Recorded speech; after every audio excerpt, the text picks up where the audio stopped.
Wah, kalau saya setuju sekali ya. Kurang setuju. Saya setuju. Kurang setuju. Saya setuju. Kurang setuju ya. Sangat setuju. Saya tidak setuju. Nggak setuju.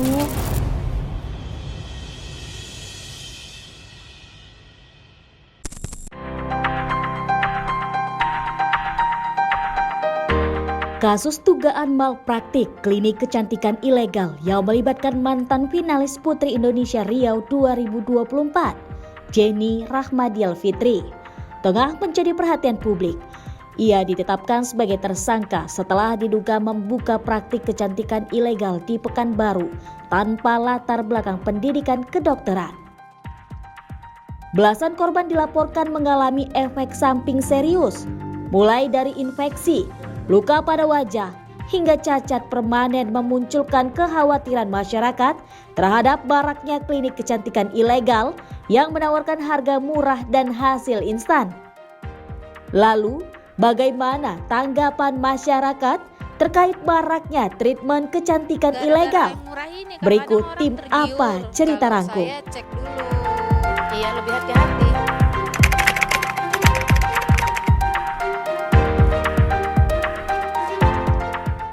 Jika ada treatment kecantikan dengan harga murah dan hasil yang instan, apakah Anda tertarik untuk mencobanya?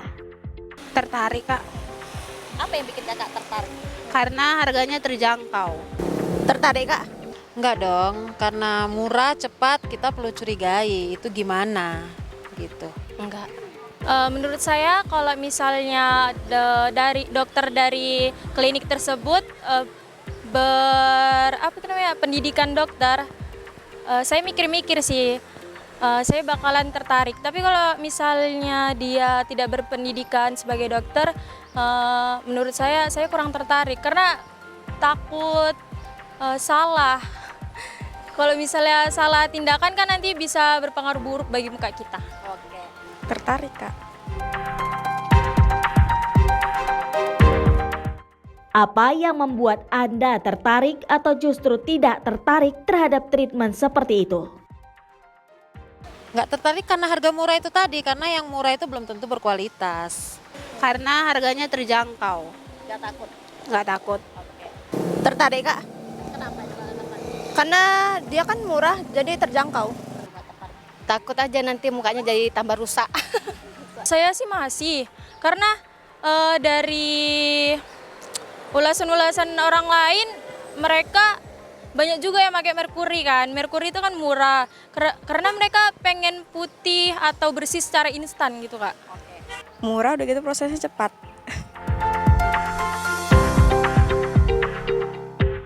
Sebelum melakukan treatment kecantikan, apakah Anda biasanya mencari tahu terlebih dahulu terkait keamanan klinik maupun tenaga medisnya?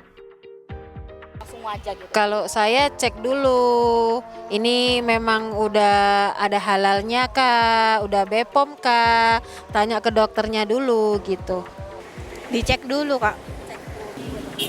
Bisa sih kak, dicek dulu. Iyalah, harus cek dulu lah. Menurut saya periksa dokternya dulu kak, dia latar belakangnya sebagai apa gitu. Iya sih kak biasanya, karena kan curiga juga kok bisa murah gitu. Biasanya kan treatmentnya mahal-mahal, ini kok murah gitu.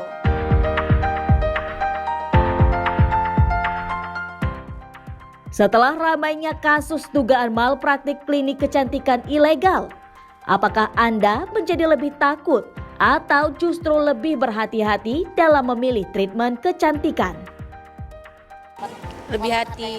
Lebih hati-hati kak. Karena banyak sekarang yang treatment murah tapi bisa merusak. Lebih hati-hati aja kak. Kalau takutnya enggak sih. Iya, lebih hati-hati. Kenapa? Ya itu tadi, takut yang asal-asalan ya kan. Dalam memilih klinik kecantikan, mana yang lebih Anda utamakan? Harga yang terjangkau atau faktor keamanan? Keamanannya kak. Keamanannya. Lebih mentinggi keamanan. Ya.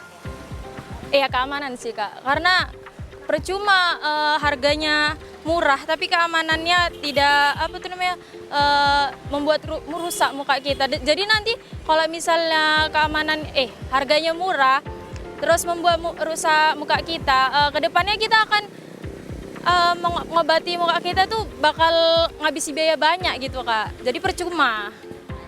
Dua-dua sih Kak. Alasannya boleh.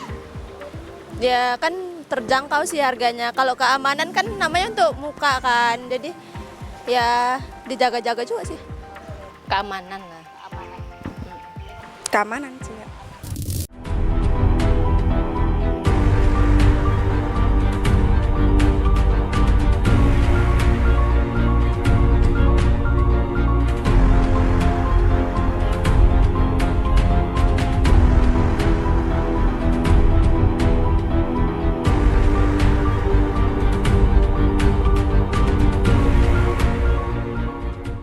Wah, kalau saya setuju sekali ya.